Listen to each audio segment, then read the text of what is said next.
Welcome back to another episode of the Domestic Boyfriends podcast. My name is Dean, and always with me is my beautiful co-host Vincent. Hello. And we are going to be continuing our series on Code Lyoko, covering the next 3 episodes. Do want to make it a point that next episode will be the last 3 episode batch. Once we get to episode 12, we are going to have the other half of the season be a retrospective from the latter half instead of the detailed episode by episode reviews, just to make it easier both on us and for you with your viewing experience. So yeah, expect another one of these styles, and after that, you're going to hear us talking about the entirety of season 1. But, yeah, let's, do you have any words before we get into it? Let's get into it. Okay, you heard the man.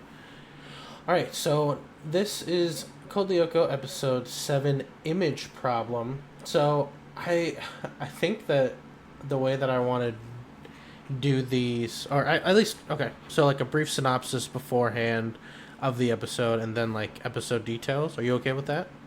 Yeah.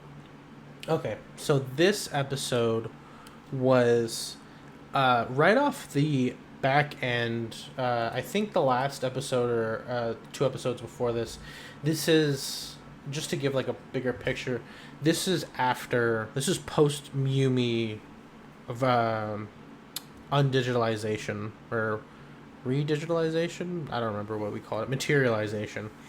Post Yumi falling into the digital sea. Yes. So, just to give context, having plot armor. Yeah.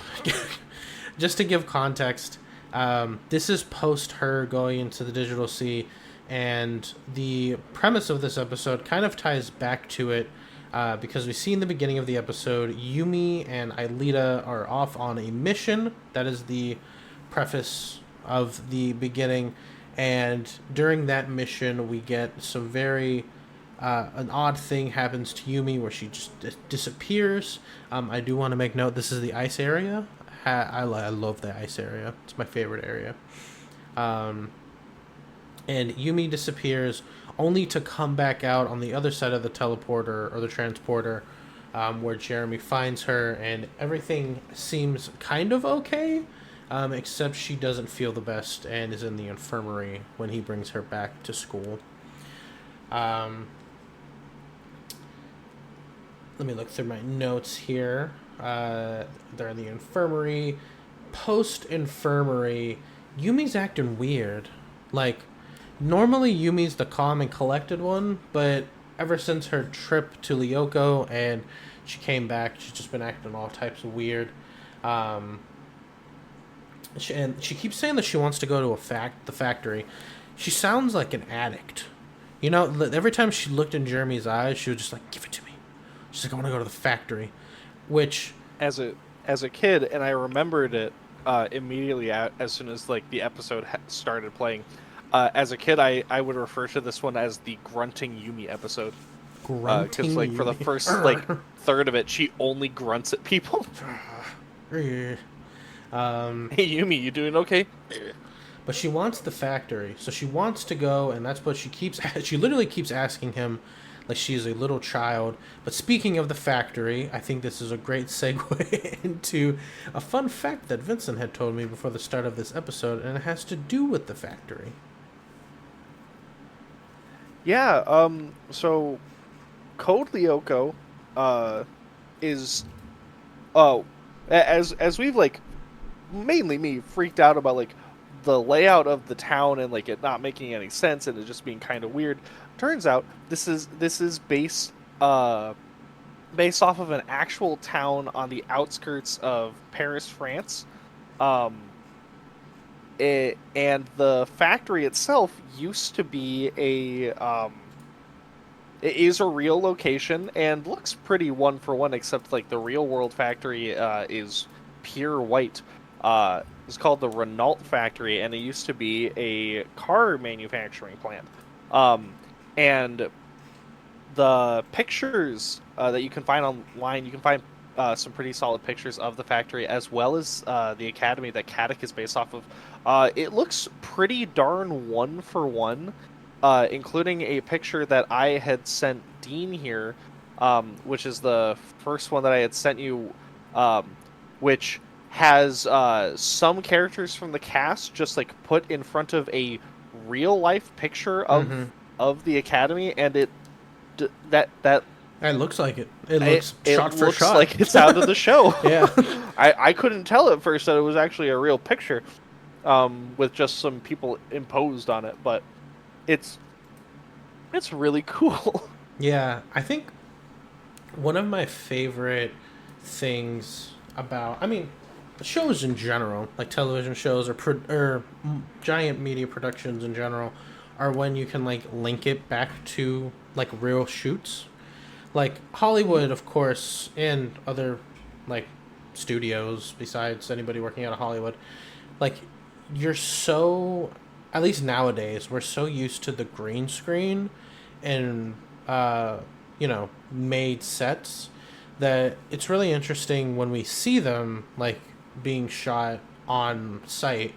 And even cooler, in my opinion, is when animated pieces of work are based off of real locations, because this is a French cartoon, but when you can see the spot, or like when there's a real world familiarity with it, I think it's just so much more cool. Like, is there deeper ties with like the studio or the creators in the specific location, or is it just like, oh, this was a cool spot we saw one time, so we just decided to put our school setting in here? You know what I mean? Like, it's really interesting. I really like it. But yeah, that's a really cool fact. He threw it at me before the start of the episode, and I was like, ooh, that's cool. There's this line where, so Yumi just keeps asking to go to the factory, right? And everybody goes to lunch, and I abridged some of these notes, and Aelita, after Jeremy meets with her, goes off to a disturbance in Lyoko. And in this interaction of them going and eating, Odd has a great one-liner saying, do I smell fish or cheap perfume when Sissy comes by? And if I could make I need to make like an insult book just based off of all of Odd's lines. But the weirdest thing happens after this interaction between Sissy and the gang. Sissy is like, hey, Ulrich, you should, like, when are we going to go on a date?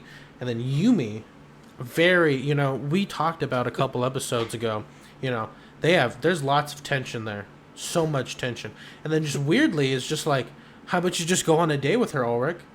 And everybody's stunned. Complete stun, concussed everybody. And then Ulrich's like obligated to do it. It did cut. It like cut. She just walks away and she's like, I'll see you after school at this place at this time. And then they never touch on it again. So I guess they went on a date, maybe? Has parental authority over Ulrich. Like, oh, you gotta go out with her. And then everybody's just like, gave me permission. Yeah, Yumi let you do it. So, and then followed by the fact that the principal, Sissy's dad, wants Yumi to come to his office, which, in watching in sequence, seemed like he was mad at her because she was like, yeah, Ulrich, you should go on a date with Sissy, and he's just like, oh no, you don't. But that's not what happened. In fact, she goes to the principal's office and starts putting hands on him. Like, she's acting really weird. She gets he's like talking to her about attacking the nurse from earlier, because she attacked the nurse earlier in the episode, and his response to that is saying, this is not okay behavior. For attacking one of my staff members, you're gonna have 2 hours of detention. And then And then he was like, and if this behavior continues, I might have to call your parents. And that's where Yumi starts having an issue. No, don't call my But like, parents. assaulting a staff member equates at the school equates to 2 hours of detention and not notifying the child's parents that they assaulted an adult. Man, An adult. I'd hate to know the former teachers if they made it out alive. They're like, ah, you killed the science teacher. I guess we're gonna have to call your parents. Yeah. In 3 hours of detention. And he went to try to call her parents, and she takes the telephone and like knocks him out. And we see on her big ass forehead, Xana's symbols start appearing, which makes me wonder and think, oh, maybe that's the reason why everyone's forehead is just so massive in this show. In case they need to put a Xana symbol? In case they need to be able to put Xana's symbol on there. So that means anyone who has hair covering their forehead must be safe. Will never be Xanified. Yeah. Oh man. That's like Jeremy. That's it. Yeah, Jeremy's the Ulrich only has, safe one. Ulrich has like very short bangs. Yeah. So I just can't get around. I can't get around the fact that she was just like deadpan. You can't call my parents. And then he starts to raise his hand. She's like, you can't call my parents. She's like, whoopoo. She like punches him, knocks him out with the Not phone. my parents. Not my parents. And at the same time as this, Aelita goes off and she finds this weird energy field that's being guarded. And at first I thought I was mishearing it, and it said by a guardian. So I just said being guarded, but we figure out a little later that the energy field is called a guardian. So I thought that I was being stupid, because it is also being guarded by like cockroach, like what are they, clackaroaches or whatever? Clackarots? Like little tiny things. It's being guarded by those. And yeah. So at the same time that Yumi's beating the principal's ass, Aelita finds a disturbance in Lyoko. And oh man, something steamy happens. So you know how Yumi really wants to go to the factory, right? Well, she walks in on Jeremy as him and Aelita are talking, because she's like, I found something. And then Yumi comes in and takes Jeremy's she takes Jeremy's glasses, and she starts talking to him using her womanly ways, or middle schoolerly ways. And right before anything can happen, after being persuaded to go to the factory, I would just be so like, how do none of them find it weird that she wants to go to the factory so much? Like, maybe it's because it's just Jeremy, and Jeremy wants to go to the factory a lot because he wants to talk to Aelita. But like, how is no one being suspicious of this? Like, why do you need to go to the factory? She keeps asking it. Like, is no one questioning it at all? That's what I would be questioning. Why do you want to go to the factory so much? And why is she talking like a robot? Yeah, like, so odd. Anyway, odd. They should have known the minute that she complimented Sissy and said that she was pretty. Yeah, as soon as she said, like, hey, you should go out with Ulrich, that probably should have been the first one, because they're, like, a thing. But no one talks about it because it's a middle school friend group. Yeah. But Odd and Ulrich come in right before anything happened. They catch them in the act. And Ulrich, in my notes, Ulrich, big mad. And then Yumi, evil, laugh. Because Ulrich barges away, and then Odd's his homeboy. So he's just like, I don't like you right now. Gives a face to Jeremy and walks away with him. And then Yumi is standing there, makes an evil grin, and Jeremy walks out the room. Keep note of that. Next scene, we see them leaving science class, and Jeremy confronts them.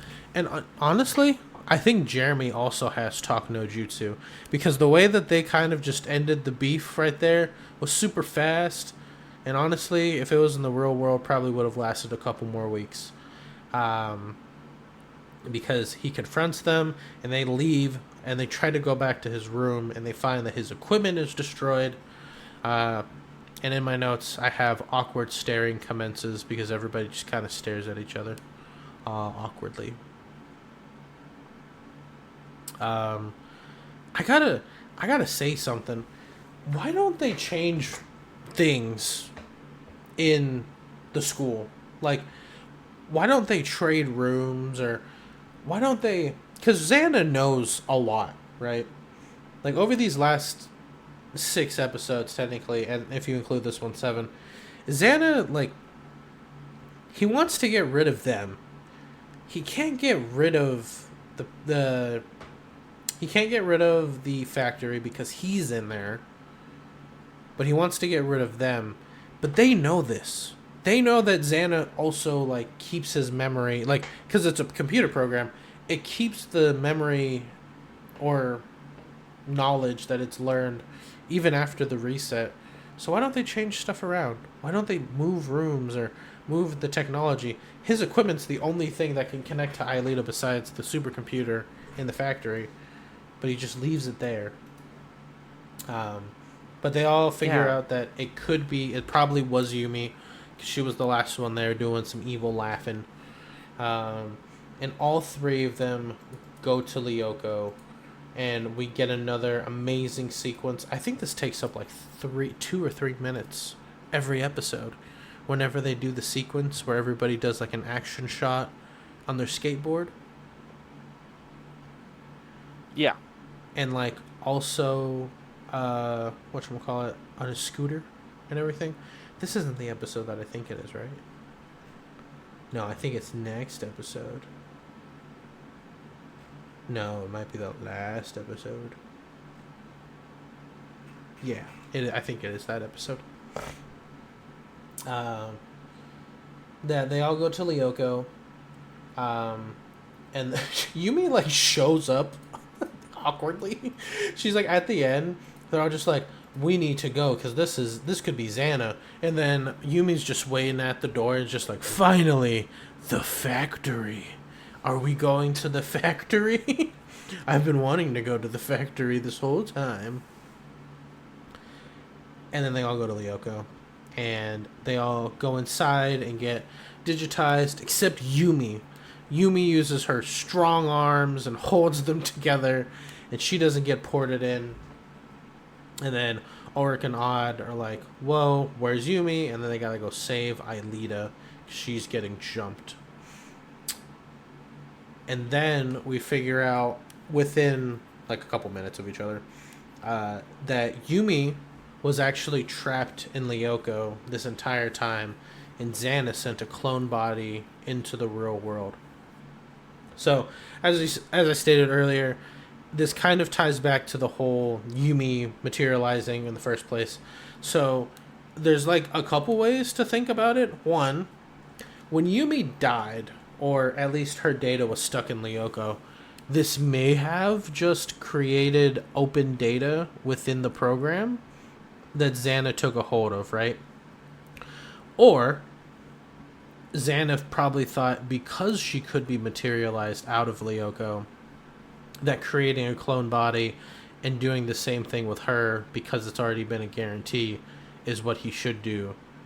But either way, I think it's interesting because they tied it back with Yumi.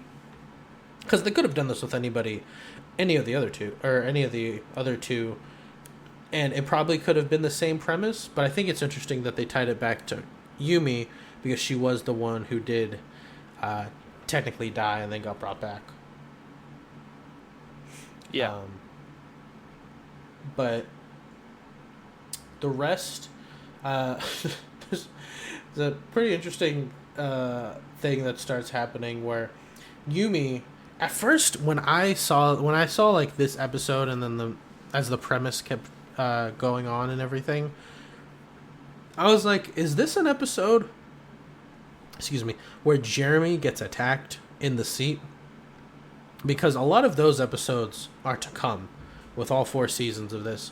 Because Xana knows that they're all in the factory, so sometimes he just sends people out to the factory to attack. Remember the zombie episode? That's relevant. But Yumi starts destroying the labs. Seems to have gone to a different level, and she's not on a different level. She's on the same level as the teleporters or the transporters, and then she just starts breaking off stuff. It's like breaking wire, and then Jeremy goes down there and he's just like, "Hey, what are you doing?" And she's like, "Oh, no, I don't know." And then she like fools him, and then she starts beating Jeremy. If you had to describe the beating that Jeremy took from Xana Yumi, how would you describe it? That Xana Yumi could join Monday Night Raw. Like, he's getting bullied again, except there's no jocks in this. So Jeremy doesn't really get bullied. But this is what would happen if there were jocks in this, because he got beat up pretty bad. Then, what is it? Oh my gosh. Ulrich the Goat is clutching his deflects this episode. He's killed a couple people already. A couple of Xana's goons. Odd doesn't know math. Yeah, Odd does not know math. He's just firing away his arrows as if he doesn't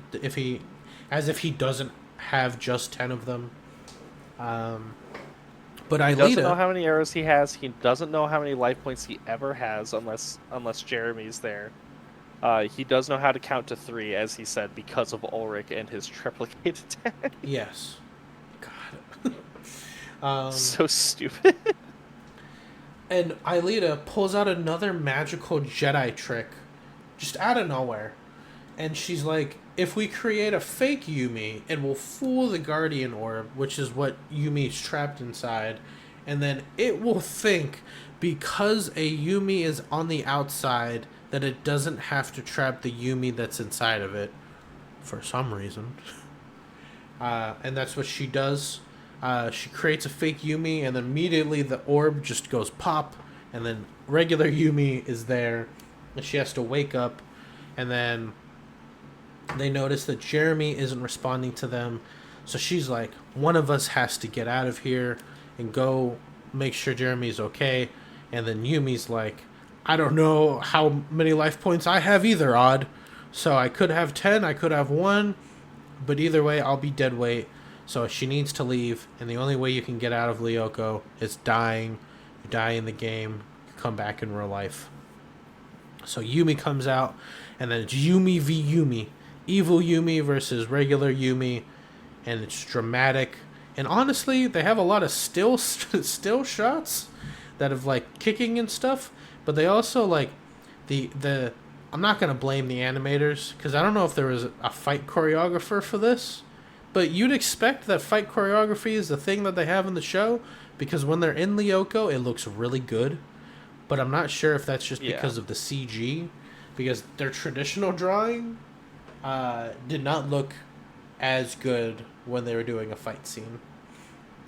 If I do remember right, in the future seasons, it does get better, just due to... Do you remember, like, the Season 4, Season 3 stuff? Yeah. Because of that, I think it got better.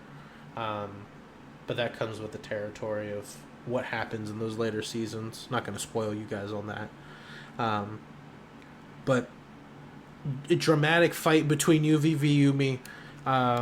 Tell me your favorite fight from the UV v Yumi pay-per-view match. If you have one. My favorite fight was definitely, like... Well... portion of the fight at least was definitely right at the end where Xana Yumi picks Jeremy up, holds him above her head, and is about to throw him, throws him down the hole. She just, like, T'Challa Killmongered him. Like, I am king. It's incredible. But during this time, Ulrich the Goat, you know, he's in there. He helps Aelita get there. And it's hilarious that she does successfully throw him down this pipe. That we don't know where the pipe goes, but as soon as Aelita does the return code, is this where the time juice is? Is that where the time juice goes? Like, is that Does it ever get explained how this machine works? I don't think so. It's just an I don't think expanding so. wave. Well, that's where the expanding wave comes from, apparently, is the tube that Xana Yumi was going to throw him down, which I think Xana would know about, but he just threw him down it anyway. Um, but yeah, the pipe, I put it in here, the pipe is the past powers. Great job, me. Um, and then at the end of this, after they go back in time, uh, all of this, along with the episode where Yumi gets materialized, kind of shows the gang that materialization is a lot easier than they anticipated it would be. If Xana was able to create a digital life form clone of Yumi and send it into the real world, it's less work that they have to do when they're trying to analyze the actual code um, for materialization. Which we talked about it at the end of that episode, but why don't they just run the program again? Like, did it evaporate? It's not like it was a one-use item in a video game. You just find the program again. I don't know. Maybe Lyoko eats everything that comes into it, and then it has to be spat back out eventually. Like if it's not a person, because there's something that's bringing them back after they go inside. I feel like Jeremy just has to find that. Anyway, nuance. Yeah. But that's the end of episode 7. How would you? How many Xanas out of 10 would you give it? I'd give it a 4. I thought the episode was pretty okay. It was very easy. You could see its line as soon as like the premise was introduced to us. I feel like I would have liked it a lot more if they actually like showed per se how like, you know, Xana did their thing. I know like the cloning like, process or something like that. Yeah, or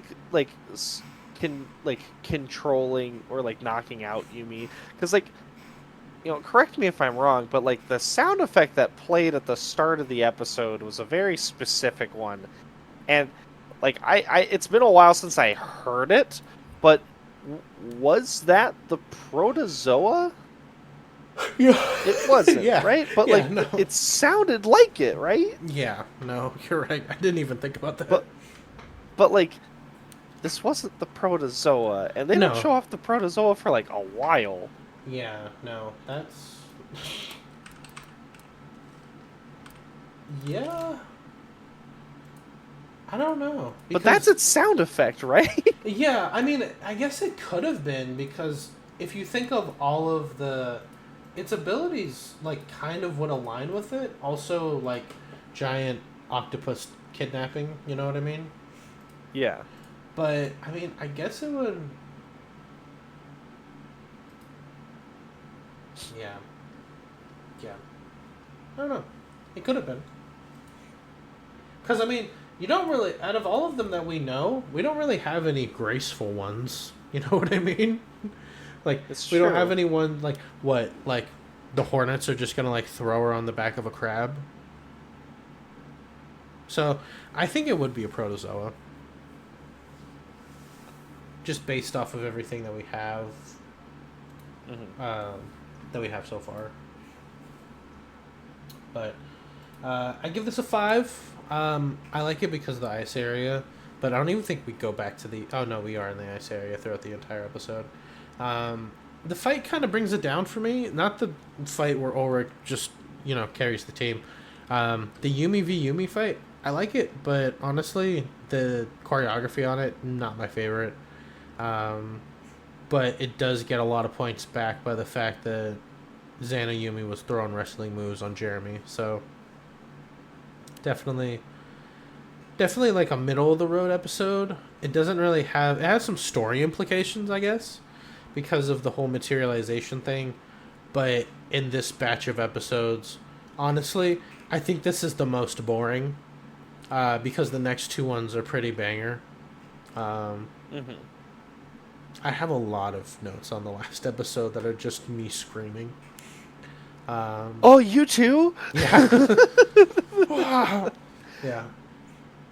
But the next episode is End of Take, and this is the alien episode.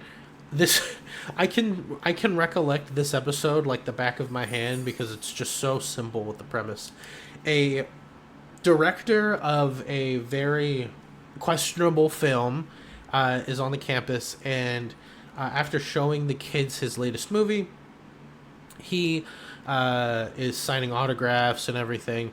But the thing that gets mentioned that piques the interest of the kids is that he mentioned that his new shooting location was going to be an abandoned factory in town. So I guess they have the only abandoned factory in town because they didn't even suspect it was anywhere else except their factory. So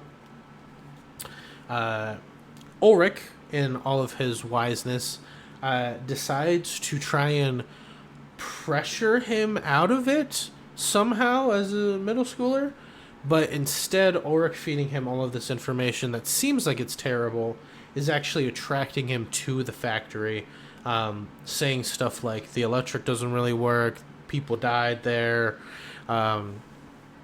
stuff's falling apart. The director's eating it up. He's just like, it's great for the setting of the movie. I wanted to shoot a scene like that in a place like this. So that is exactly opposite of what they wanted. And in fact, the director wants to bring Ulrich on as a technical advisor for the film. This kid's like, what, 8? 9? How middle school? 11? How old are they? What, they're in middle school, right? Or are they in high? I don't even know. No, they're in middle school. Academy is. No, they're like in middle school. So they're like 12 or 13 at best, right? He's hiring him. Ulrich is 13. Ulrich is 13. Hiring a 13-year-old. Why not? And I put in my notes. That's against labor laws. Well, it's in France, so we don't know. Yeah, that's true. They are French. And I put in my notes, how are these kids getting these weird opportunities?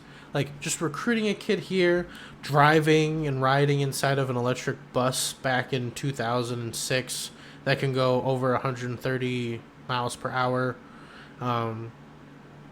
Maybe it was kilometers per hour, because they're French. Huh. Didn't think about that one. But anyway, I'm just like, how are they getting these weird opportunities? It's crazy. Also, Sissy gets a position because she was able to convince her father to let Ulrich skip class. Because prior to that, the director was like, I don't care about you, kid. Your dad might be the principal, but this doesn't mean that you're like the son of the president of the United States or the minister of France in this case. Anyway, she's not that important.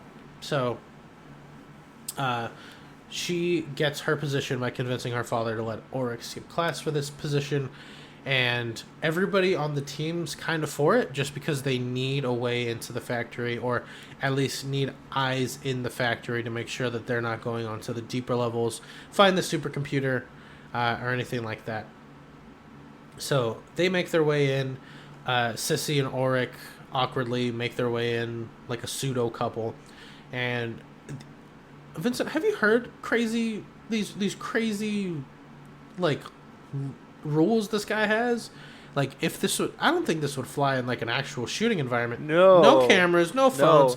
People sleep on site, and there's guards at every door to make sure no one leaves or comes in. Like, there's what? No functioning canteen or toilets. Yeah, there's just porta potties in any way, shape, or form. Maybe there's functioning toilets. I don't know. From my understanding and from like our understanding of like the show, he never gets access to the rest of the factory that actually has function, like, electricity. It's just the supercomputer, and literally, like we see multiple times that the supercomputer goes down a little bit, and that's where the pods are. So it's not like it's this whole different section of the factory. Also, like the movie that we see a very little bit of at the start, right? It is a ripoff of Alien. Whoa! Just what it is. Whoa! It's a unique piece of fiction right there. It's true. It's a unique piece of fiction with easily the strongest pistol I've ever seen in the world, because that caused like a shotgun blast hole to appear in that thing's chest. But the most important thing is this is a horror movie director. What does Yes. Ulrich do to try to dissuade this guy from like using the factory? He he tells him all of the things that a horror movie director would want to hear about the shooting location. This place is haunted. There's rats here. It's really dangerous, which also like that is a red flag. If he's like, this place could collapse on me, I should bring my crew here. Yeah. How much money do we have invested in here? It's fine. Let's get the shot.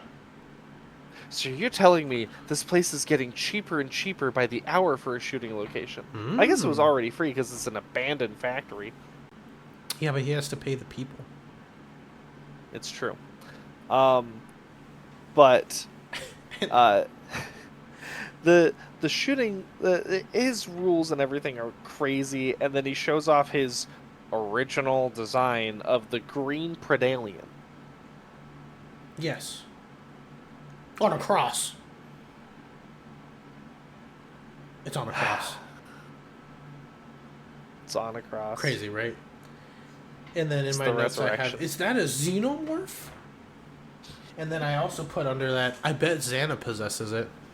And boy, am I right. But what is it? It's so weird. Like, the scene after they introduce the xenomorph, I have down in my notes, old people start comforting and patting down Ulrich. Because, like, he states something to the director, and they're just like, oh, no, everything will be great. Like, it'll be good. We'll shoot tomorrow. And then they all just start, like, touching him, which is weird. It kind of reminded me of, like a like a Jordan Peele movie.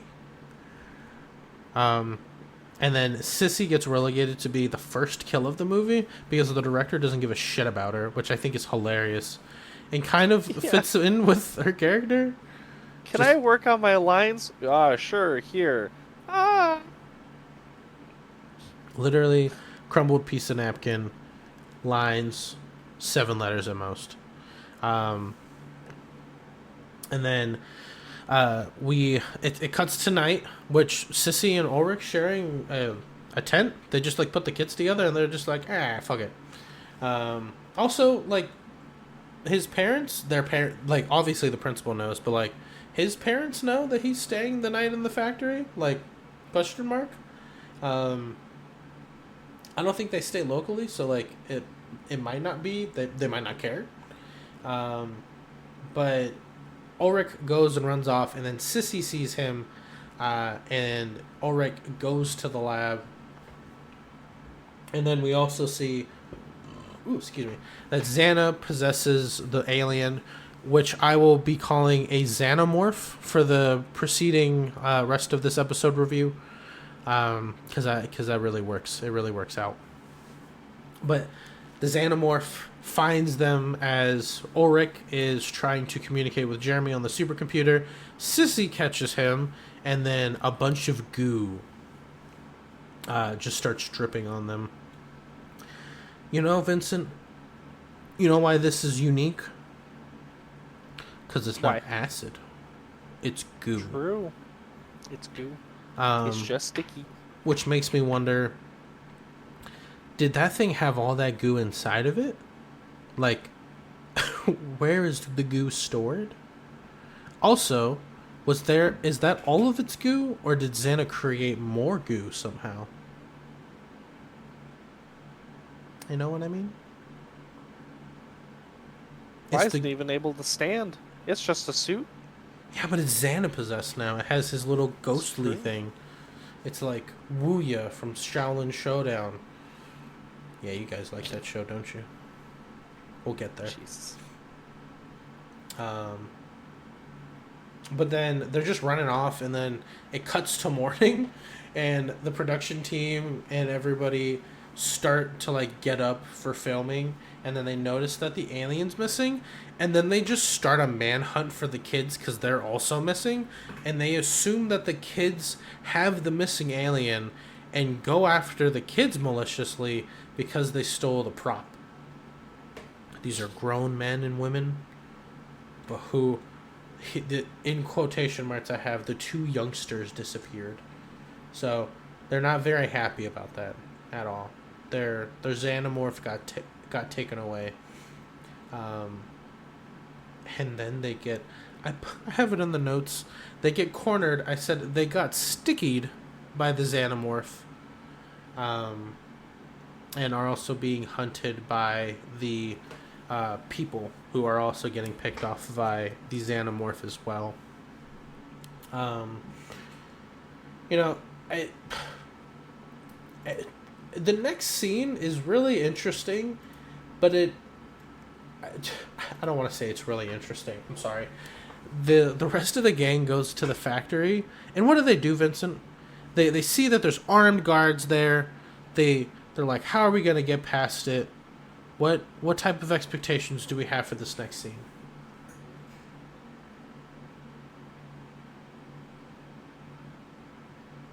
None. None? No, I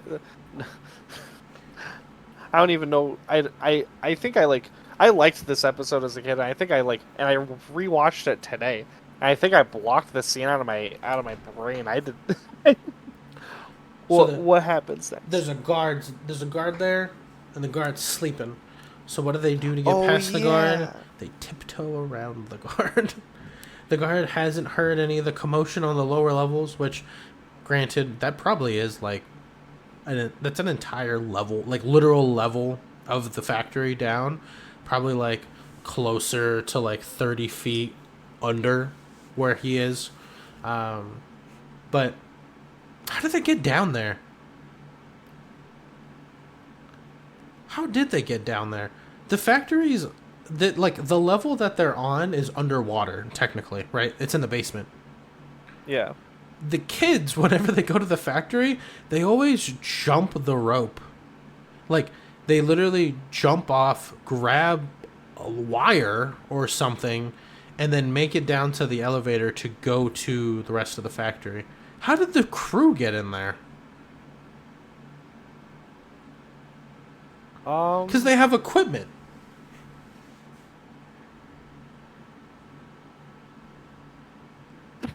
Is there like a... I need to look this up. Give me a second.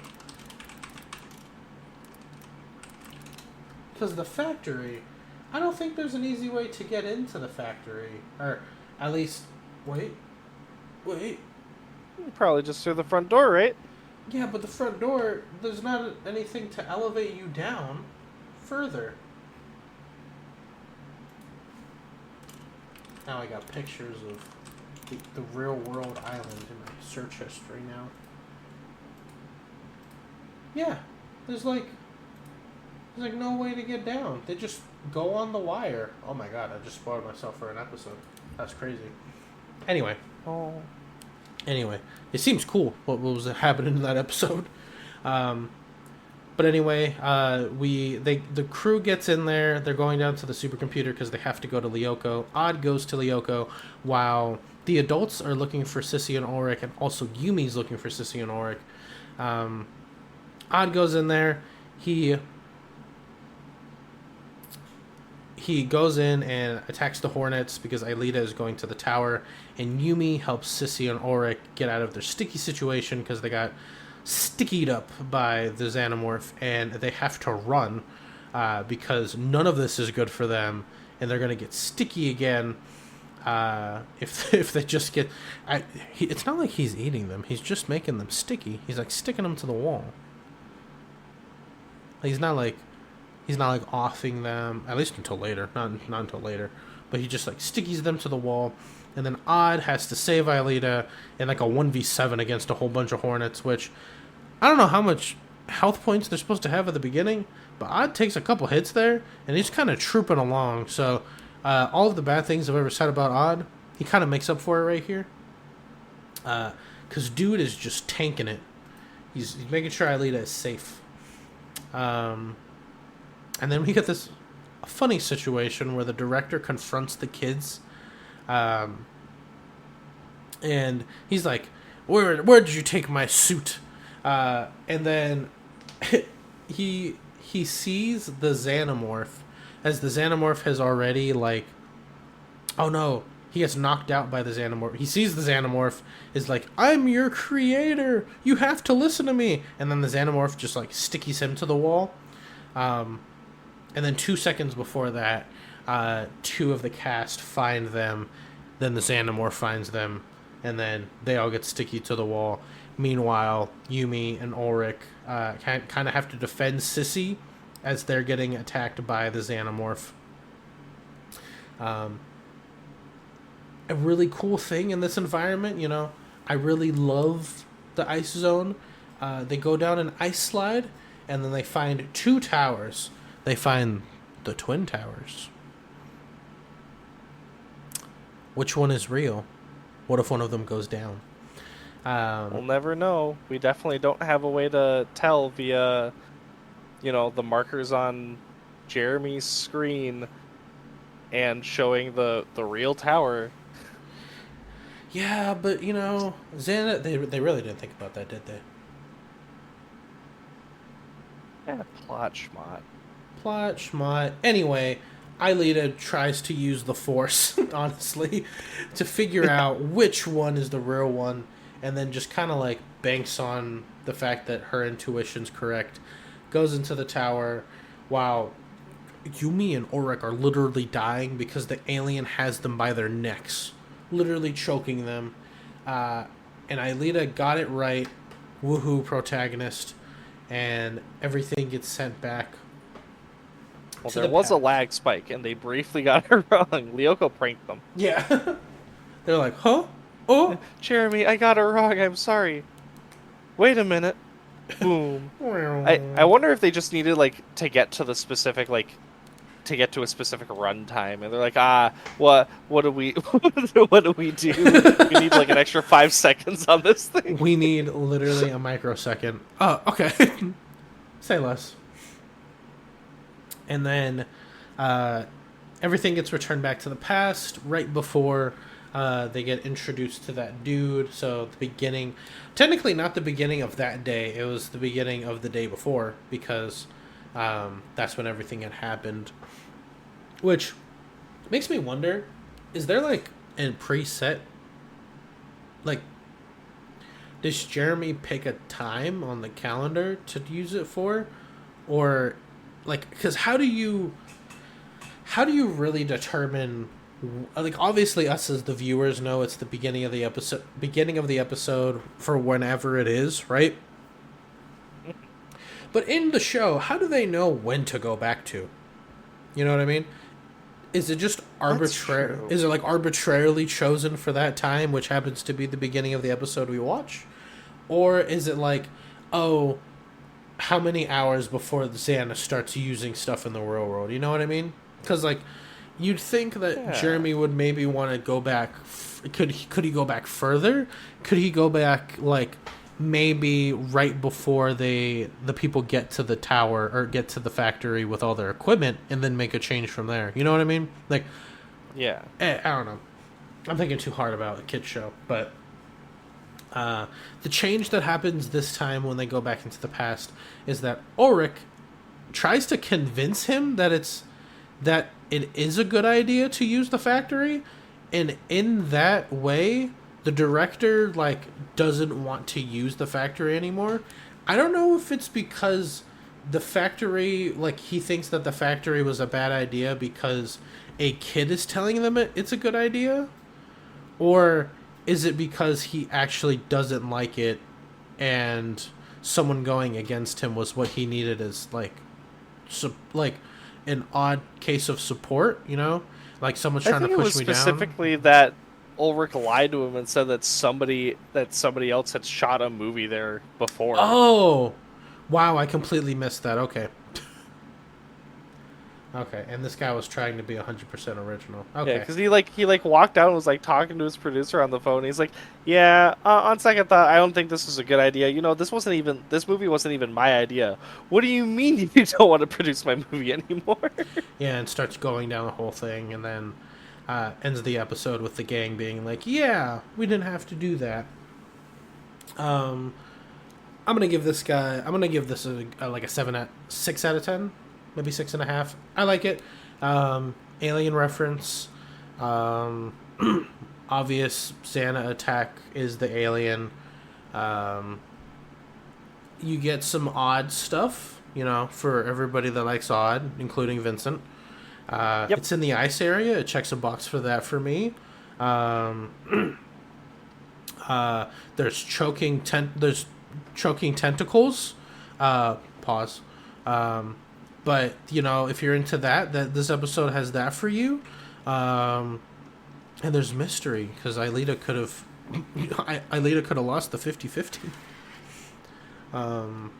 But what are your opinions? How did you think of this alien homage episode? It was a pretty solid episode overall.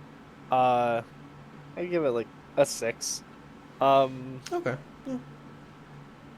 It was fine. It there was nothing wrong with it, but there was nothing super memorable except for the alien design, which is cool, but that's largely because it's Based just off the of Alien. xenomorph. Yeah. Yeah. Yeah, I agree. This felt like a filler episode, Proper. Yeah, nothing really. Nothing really was progressed. important. Yeah. Nothing will probably get referenced. Yeah. Well, no. One thing immediately gets referenced, but we'll get into that in a moment. Oh, yeah. Yeah. But next episode is, I think this is my favorite out of these 3 episodes that we've done. Called Satellite. Opening up in the ice area again. 3rd episode in a row. Gotta love it. Ice area, best area. Desert area. Not only down. opening up there again, but, and this is the reference, literally used a shot from the previous episode of the wasps just circling around what was the real tower. Yeah. We don't talk about that. Maybe they're not left over. Maybe it's just something happening in the background that we don't know about. It was definitely It's reused true. assets. It feels weird that we're seeing that as the active tower, because as we get in, when we get into it like later, it's not. Xana just has another active tower. Constantly. But we see. Oh yeah, no, I have it in my notes. Xana Tower being guarded and seemingly activated. Yeah. And then we get a shot of science class, but then everybody gets a phone call, and this is the whole premise of this fucking episode, is that everybody gets a phone call, and there's strict laws in this school that say nobody can answer their phone, and if they are caught on their phone gets confiscated, and then everybody panics because their phones get taken away. No more cell phones. Jeremy's just like, how am I going to talk to Aelita? Well, how are we going to know about Xana? I'm shocked by the teachers' responses to this, because it was the entire staff that did this, but literally everyone's phone went off. Because it happened. It didn't just happen in a class. It happened the entire academy. So every student, probably other places too. Also, but students with every student has a phone. Europe must have it good. It's true. But if everyone's phone is going off, obviously this isn't something that the students are doing on purpose. Obviously something is wrong. Yeah, no, very true. And I think it wasn't just the students' phones. I don't know if we got shown faculty, but it seemed to just be within that vicinity. Yeah. Yeah, that's true, I guess. To which we get the joke, Xana sure is going to be happy about this, coming from Odd. And then Jeremy immediately says, this could be Xana's doing. To which Sissy and the squad meet up because they finally have a common goal, and it is the fact that they hate not having their phones. Tablet generation. Yeah, right?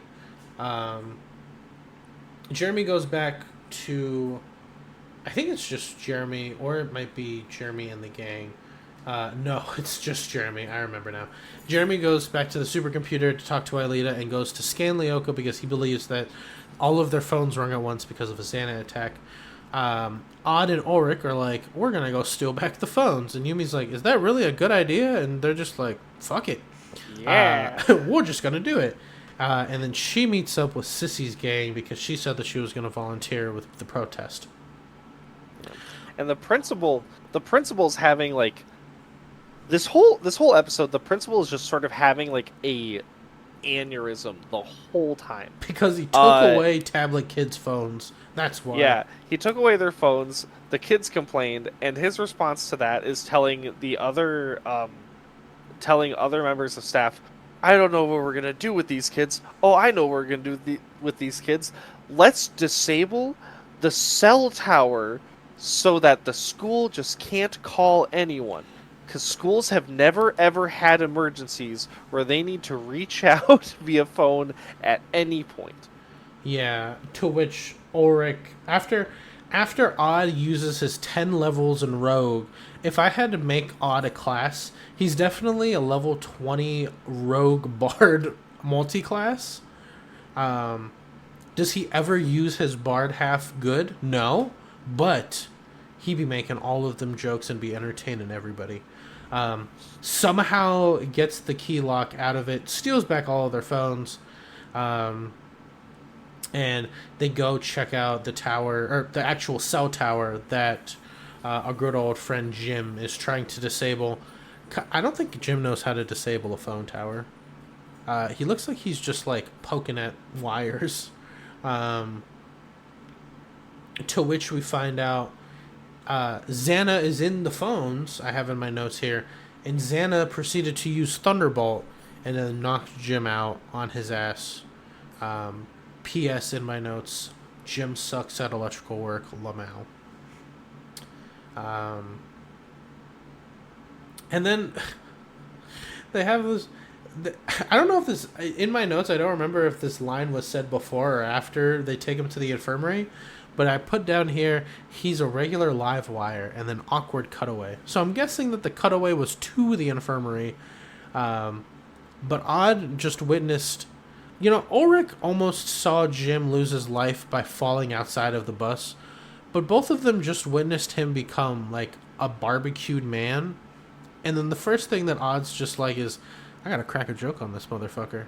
He's just like, you know what? He'd never live it down if I didn't make fun of him even when he's knocked out. And then we cut over to Yumi and everybody. Oh yeah, no. This is before that. We do cut over to Yumi, who is with Sissy and everybody else, and they sign a petition to her father, the principal, to which, he's just like, no, this isn't gonna work.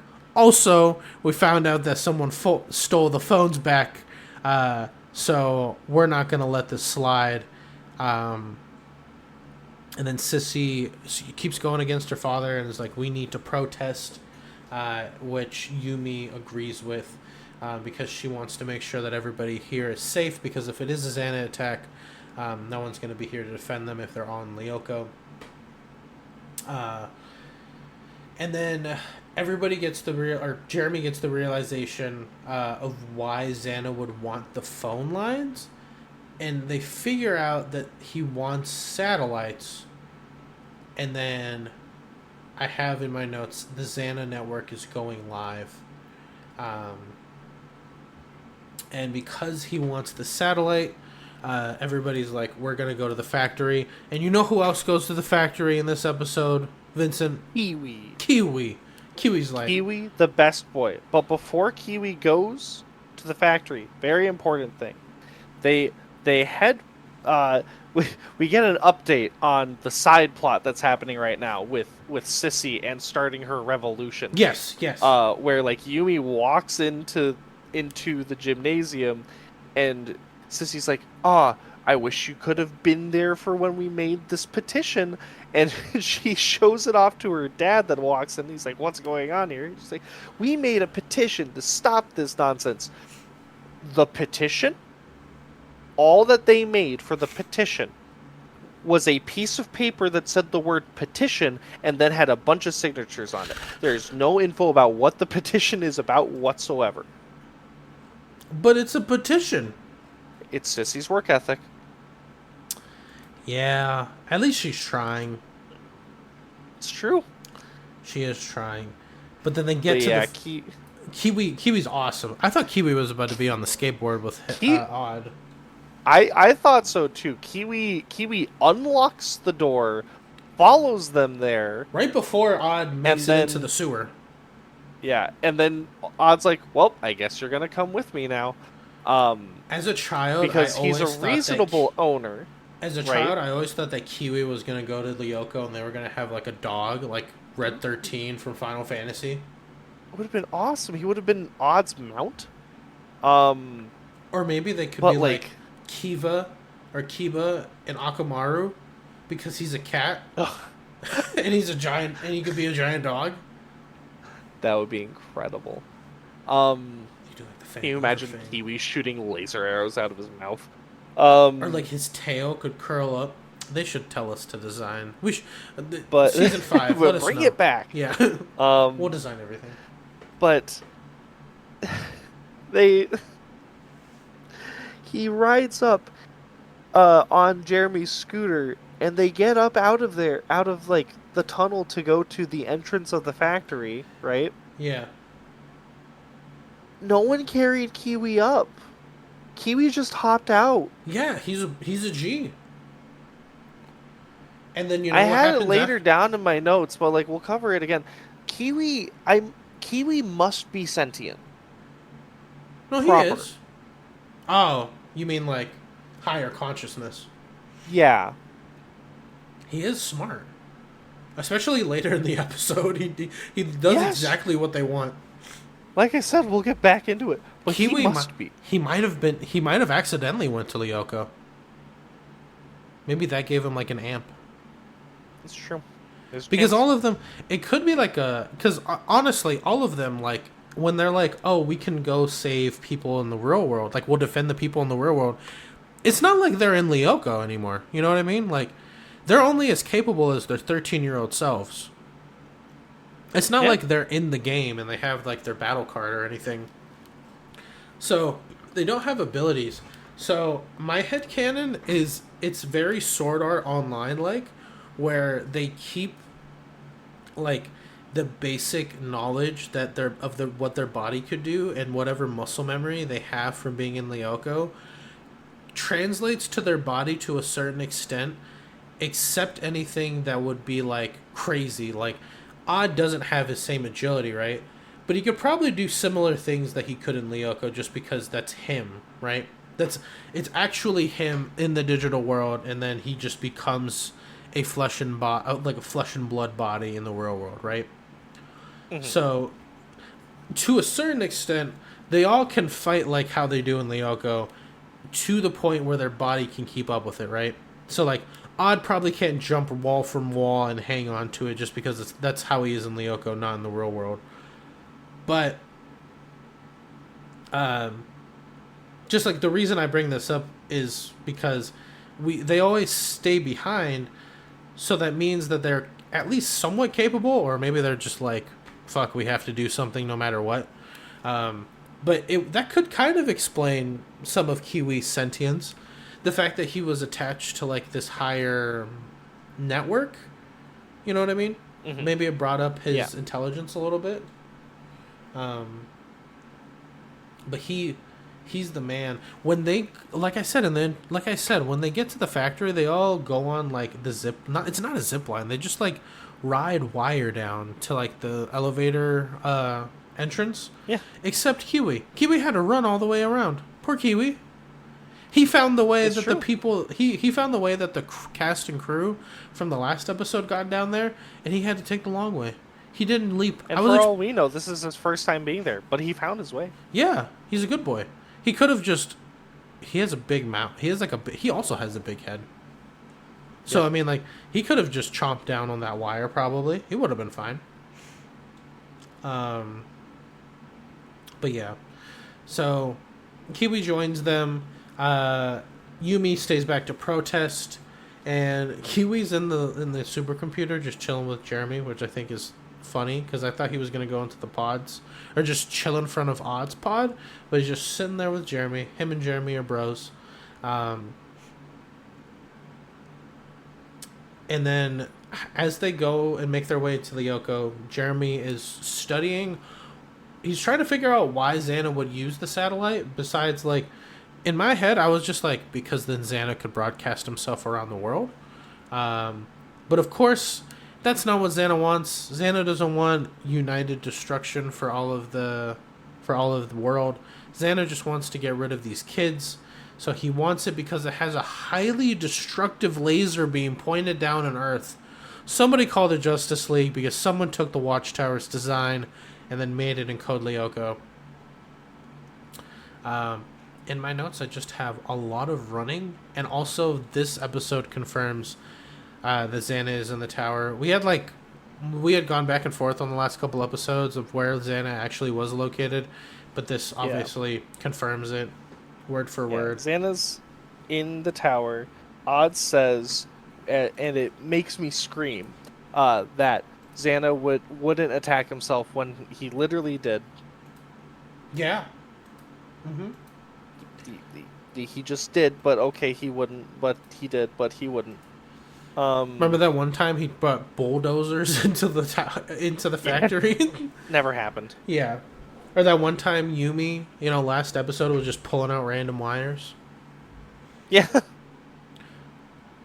Yeah. But Kiwi is the goat because they need someone to get a message to Yumi, and none of them have their phones, of course. Jeremy can communicate with people because he has the supercomputer, but he can't directly contact her because she doesn't have her phone. So, Kiwi, the best doggo ever, has a note attached to him, and he runs out. He makes it out of there. How the fuck does he use the elevator? Did he take the stairs? Are there stairs? Did Jeremy, lead him up and was just like, go ahead, boy. Go do it. Or was he a G, and he found his own way out of the factory? Kiwi's the best character in this entire series. Yes. Except the one episode where he bites Odd and then zombies, but spoilers. Yes. They run out there. The protesting, and then Kiwi makes it over to Yumi. This is what Vincent was talking about with the sentience thing. Kiwi went from the factory all of the way back to the school, however long that distance is, and then finds Yumi specifically. Not any other person, Yumi, on whatever order from the person that isn't even his owner, Jeremy. Obviously dogs can, have different levels of respect and, understanding with different people. But Jeremy is just, his roommate, right? Mm-hmm. Or is it Odd? It's Odd and Ulrich, right? It's Odd and Ulrich. Okay, so it's not even Jeremy, his roommate. It rooms by himself. Yeah. So it's not even his roommate. It is one of his closest friends, but Kiwi listens to him to the T. And teleports to Yumi. Yeah, I just think he's a fast boy. I think he might have found some bacon on the ground, and then he just ran. Or maybe they gave him some liver or something. He went. He gone did it. And then she finds, so she doesn't really get it at first. She's just like, Kiwi. And then Kiwi gets yoinked up by the principal. This is the second time in 9 episodes that he's been yoinked up by the principal. Me and the principal got problems. Yeah. And then Dog walks up to a random student. She says hi to it, and she gets in trouble. And yeah, he doesn't even question. He's just like, "Is that your dog?" And she's like, in my office." Oh, okay. Yeah. He doesn't even do that. She says she acknowledges Kiwi's existence, and then he walks up and he's like, "What is this?" Grabs the dog and then tells Yumi to go to his office. Go to my office. What is she even being sent there for? Yeah, because it doesn't make a lot of sense. He assumes that it's hers because she's interacting with it, but there's no precedence for this because Kiwi's existence is unknown to everybody except the gang. anytime that Sissy has confirmed his existence, it's always led to her trying to get them in trouble for having Kiwi, but that eventually gets put back because of the time travel. So, yeah, a little odd. Speaking of odd, they find hornets and they're walling.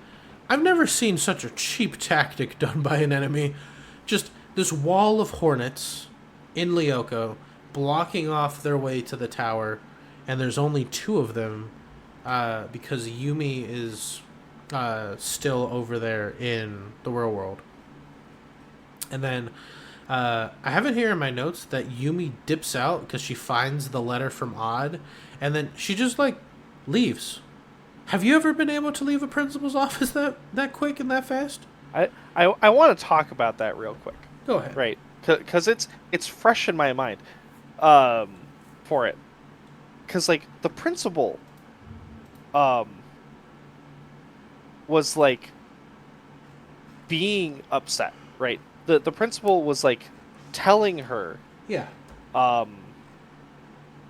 Just, like, trying to explain his... Basically, he was trying to explain his plight to her, with Kiwi just next to her. And trying to reason with her. And she full-on looks at him and says, "Everyone should leave now." And then she just runs out the door and slams it. And then opens it and says, "You too." And then closes it again and just goes. Yumi has a terrible track history when it comes to convincing people to get out of places. Because remember when, like, the nuke was going to go off? Yeah. When the nuclear power plant was going to melt down, and she was just like, "Everybody needs to leave." And they're just like, "Oh, it's a kid. Why should we leave?" And Yeah. she's like, "You don't listen to me." Same kind of thing happens in this episode. I literally think it was episode 6 too. That's funny. Yeah. That she dips out. Does she get to Lyoko? No, she doesn't. Shit, No, I forgot. she goes and finds Sissy, Yeah, and she's the like, gang. "Oh, are you finally here to help?" And she's like, "Yes, I am. And in fact, we should take it to the city." And then just starts marching everyone towards the city. Yes. And then, because she's trying to get them away from the school.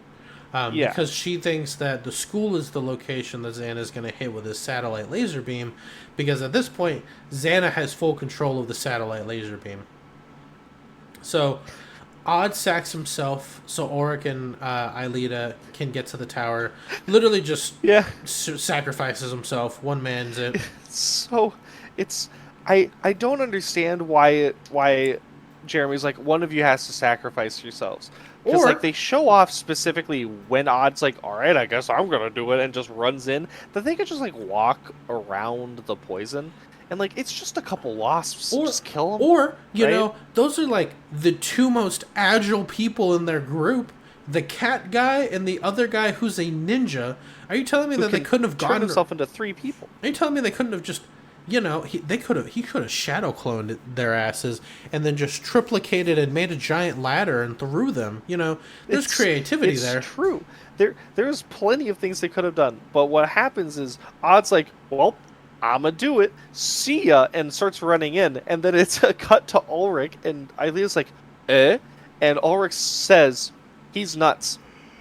Let's go." And then just starts running away. Yeah. No. They could have... Honestly, they probably could have taken them. Like, between Odd, like... When he hits his shots, he hits his shots, but they're just standing there. And Auric has triplicate. Like, they could have just taken them out, but... It's whatever. It's Also, true. they took a different path than the one that was poisoned. It's true. It's so Like, true. Odd literally went down an empty hallway, and then they were just like, "Oh, well, we can just go down this way." Hey, can we run on this bridge over here that's unaffected? Okay, cool. Yeah, only if Odd could have done that with us. You know, he could have just, you know, covered our asses while we were walking over here so the Hornets couldn't get us.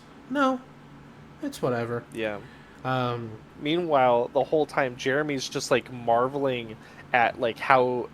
He hacks into the government's website, right? yeah, He's in the and laser. He's just he's watching the laser target things. He's not even trying to stop it from doing anything. He's looking at it and literally says like, "Incredible! This technology is amazing."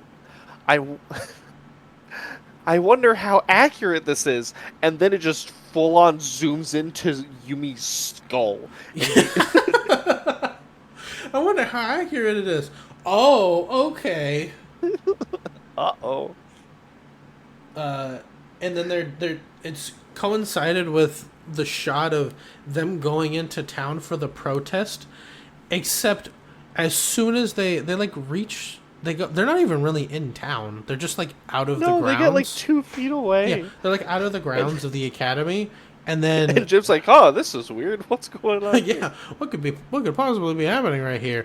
And then the lasers start. Odd makes it back to the surface to find Yumi because obviously, like, she's the target of it. And then it's just them dodging lasers for the rest of the episode. Almost. Don't forget the most important part. Before Odd makes it back to Yumi, the principal shows back up, and he walks up to Yumi and says, "That's it? A month's suspension. I'm sick of it." She has done nothing this whole time outside of He doesn't even know if that's her dog. exercising her right to be like, "Hey, this is kind of messed up." Sure, she kind of caused the students, including the children, to go off school grounds and whatnot, but she wasn't the one that formed that group. His daughter was. She did largely nothing the whole time and gets a month's suspension. But a couple episodes ago, when she assaults a staff member, she gets 2 hours detention. Yeah. And not calling the parents. You know, when you put it that way, it makes it seem like the writing's inconsistent.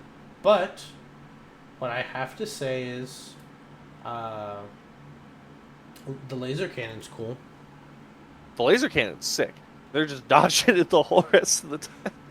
Yeah, and it's like, so it's coincided with Aelita getting into the tower and Ulrich getting her there, fighting off the Hornets.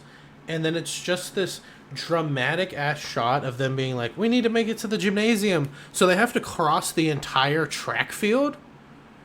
And Ulrich, or Odd makes a dash for it, or was it Yumi first? It was Odd first, and Yumi purposefully waited a second so that she could put some distance between her and Odd, so it isn't a double kill, so that he wouldn't get caught. Yeah. And then she trips, because everyone has to trip. And then Yumi, seconds before she gets obliterated, return to the past now. Boom. The laser full on stops an inch from her head, which that is not a part of the Return from the Past protocol. It does not stop time. It does not break it does break the laws of physics, but it's still like not usually that much. Yumi has stronger plot armor than Reiner does from Attack on Titan. And Yumi is the original plot armor and Titan. He wants to die. And he wants to die. The guy has, it's like Deadpool's regeneration. No matter how much he actually wants the sweet release of death, it's not coming to him. Deadpool, because of his cancer, his super cancer. Reiner, because the author loved to see him suffer. Even in the end, when everybody has a pseudo happy ending, Reiner's just like, man, I can actually die now. But then he's like, no, I can't. But I bet a piece of him really wants to die still.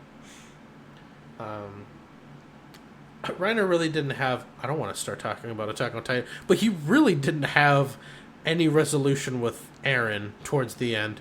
It was all just kind of like everybody else. And then Reiner was just like, maybe I don't want to kill myself anymore. Because Eren died. And we're the same person. Um, but yeah, so that's how the the end happened with this one. Alita finds the tower. It was in a waterfall. Return to the past now. Yumi doesn't get fried. Um, and I don't have anything for the end of the episode for notes wise. Do you remember what they changed? Did they warn the government?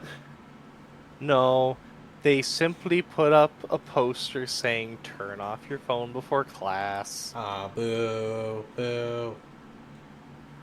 Boring answer. And Sissy walks out and she's like, "A bunch of narcs." Sissy. That makes sense.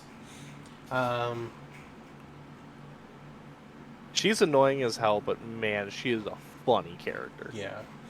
Um, I think this episode is the best out of the three.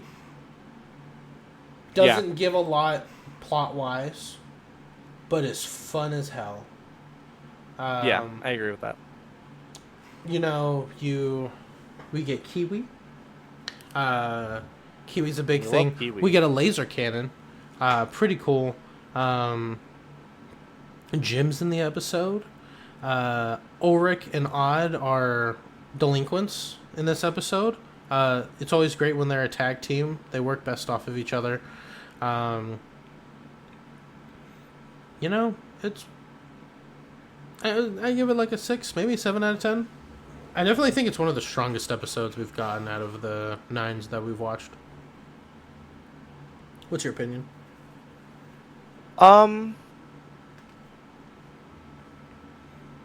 Yeah, I really like this episode. It made me scream a lot. But like Enjoy? It kept me in anger. Just like, you know, of the injustice that's being done to Yumi, but it's okay because like all these horrible things are happening to her, but she has plot armor. So like, let's. It's fine. It's yin and yang, right? She'll get detention and like be like have so many like horrible things happen to her during an episode, but at least she didn't die. Yeah, she almost did. Yeah. But yeah, no, this episode was very, very fun. I'd give it like an 8. Oh, okay. I'm comfortable with a 7 then. Yeah, Xana went big. You know, this isn't the biggest thing. He went a big bear and almost caused a nuclear meltdown that could have destroyed, from what we know now, all of France. Yeah. So, you know, it's the laser cannon was definitely the most metal thing that he did. Also, satellites are stuff that come back in the future, so that's definitely something interesting to think about. But yeah, that was our 3 episodes. Like I said before, we got one more episode like this, unless we choose to do the rest as a retrospective, but keep an eye on those. Keep an eye out for those, I mean. And yeah, I'm still enjoying watching these. We have a couple ideas we're shooting back and forth for some future episodes. Once we do the end of season 1, we'll probably take a break for Code Lyoko after the end of season 1, and then do some other things, and then get back into it. But Vincent, do you have anything else that you'd like to talk about from this or in general? That's all that I have right now. Okay, cool. You know, with everything going on, I brought this up to Vincent. Eventually, I'm going to be making a new social media account to probably Blue Sky for the podcast. I created a Blue Sky. Vincent, have you created one yet? I do. Okay, cool. Well, the podcast one will be hopefully in the link of this episode. Going forward, we're no longer using X or Twitter. We talked about this a couple episodes ago, but we are moving over to Blue Sky So I am at, oh man, this isn't easy with the handles. You can find me at Lying Mask, all one word, all lowercase. Vincent. Uh, you can find me as Vincent Barlow. Dot blue sky, not official. Yeah. I got it. Yeah. And then I'll make I'll put the pods blue sky in the description for this episode. Hasn't been made yet, but yeah, we're switching over from that. YouTube's all the same and everything. Our artist, Ultimate Maverick X, shout out to them. You can find them on that name on all social media platforms. And yeah, look forward to more episodes, and thank you for listening. Stay beautiful, everyone.